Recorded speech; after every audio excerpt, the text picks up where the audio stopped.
تین بیٹے عطا کیے، تیفور، آدم اور علی، تین بیٹے اللہ تعالیٰ نے ان کو جو ہے وہ عطا کیے، انہوں نے یہی نام رکھے، اور تینوں جو ہیں وہ بزرگ ہوئے، لیکن تیفور جو ہیں یعنی ابو یزید بسطامی رحمۃ اللہ ہے، اللہ تعالیٰ نے ان کو بہت بڑا درجہ عطا فرمایا۔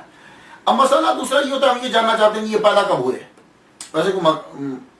اتنا زیادہ فرق تو نہیں پڑتا، زیادہ مقصد ہمارا تو تعلیمات ہیں، لیکن پھر بھی جاننا چاہیے کہ وہ کب پیدا ہوئے۔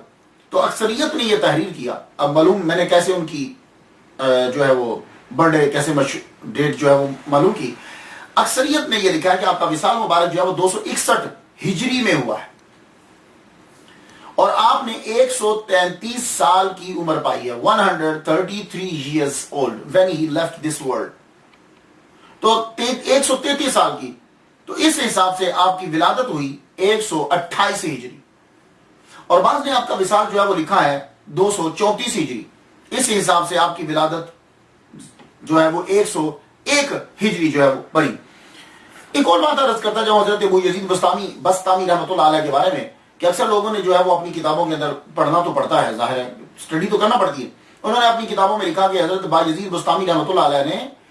امام جعفر صادق رحمۃ اللہ علیہ سے روحانی طور پر، اویسی سلسلہ آپ سمجھتے ہیں،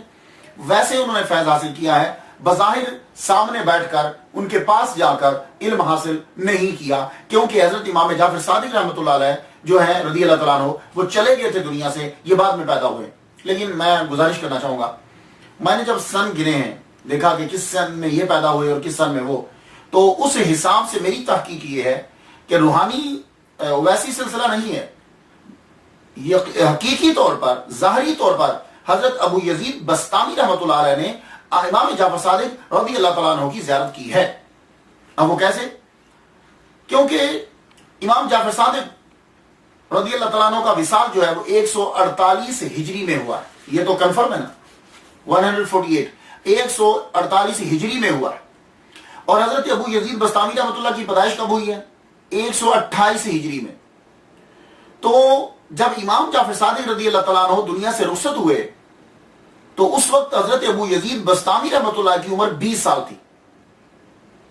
اس وقت ان کی عمر 20 سال تھی۔ اب آپ لوگ پہلی صدی، دوسری صدی، تیسری صدی، چوتھی صدی، ان صدیوں کے جو علماء کرام اسکالر ہیں بڑے بڑے، ان کی جا کے زندگی پڑھ لیجئے، ان کے بارے میں اکثریت آپ کو نظر آئے گی کہ 17 سال کی عمر میں وہ تمام مروجہ علوم پڑھ لیتے تھے، 17 سال میں وہ اس مقام پہ پہنچ جاتے تھے کہ فتویٰ دے سکے، اگر ان کی فیملیز جو ہیں وہ نیک ہوتی تھی، خاندان جو ہے وہ اس میں علم ہوتا تھا، تو 17-20 سال میں وہ بچہ جو ہے وہ تمام علم پڑھ کر فارغ ہو چکا۔ تو اگر با یزید بسطامی رحمۃ اللہ علیہ جو ہے 20 سال ان کی عمر ہے، تو یہ کبھی بھی نہیں ہو سکتا کہ آپ نے حضرت امام جعفر صادق رضی اللہ تعالیٰ عنہ کی زیارت نہ کی ہو۔ تو اس لیے میری دلیل جو ہے وہ یہ، اور میں نے ثابت کیا ہے آپ کو کہ 20 سال کے تھے جب حضرت امام جعفر صادق رضی اللہ تعالیٰ عنہ دنیا سے رخصت ہوئے، تو اس لیے آپ کی ملاقات ہے حضرت امام جعفر صادق رحمۃ اللہ علیہ سے، حضرت با یزید بسطامی رحمۃ اللہ علیہ نے جا کر پڑھا ہے۔ لیکن ادب کی انتہا یہ تھی کہ حضرت ابو یزید بسطامی رحمۃ اللہ علیہ جتنا عرصہ رہے ہیں امام جعفر صادق رحمۃ اللہ علیہ کی بارگاہ میں، کبھی بھی آپ نے نظر اٹھا کر ان کے چہرہ انور کو نہیں دیکھا۔ کیا مطلب؟ یعنی آپ نے ہمیشہ اپنے سر کو جھکائے رکھا ان کے سامنے، اور ایک مرتبہ بڑا عرصہ جب گزر گیا تو آپ نے فرمایا کہ فلاں طاق سے کوئی چیز لے کر آؤ، تو کہنے لگے حضور طاق کہاں ہے؟ کہا تمہیں اتنا عرصہ ہو گیا میرے پاس رہتے ہوئے، کیا معلوم نہیں ہے کہ ہمارے کمرے میں طاق کہاں ہے؟ عرض کی حضور میں نے تو آج تک آپ کے قدموں سے نظر اٹھا کے اوپر تک نہیں دیکھا۔ اس وقت پھر آپ نے یہ کہا تھا جاؤ ابو یزید چلے جاؤ، تمہاری تکمیل ہو گئی، اب تم واپس چلے جاؤ۔ تو جن کتابوں نے یہ لکھا ہے کہ آپ کی ملاقات نہیں ہے، ان کا سورس ہوگا کوئی نہ کوئی، لیکن میں نے آپ کو بتا دیا کہ سن کے حوالے سے 20 سال کی عمر تھی جب حضرت امام جعفر صادق رضی اللہ تعالیٰ عنہ دنیا سے رخصت ہوئے۔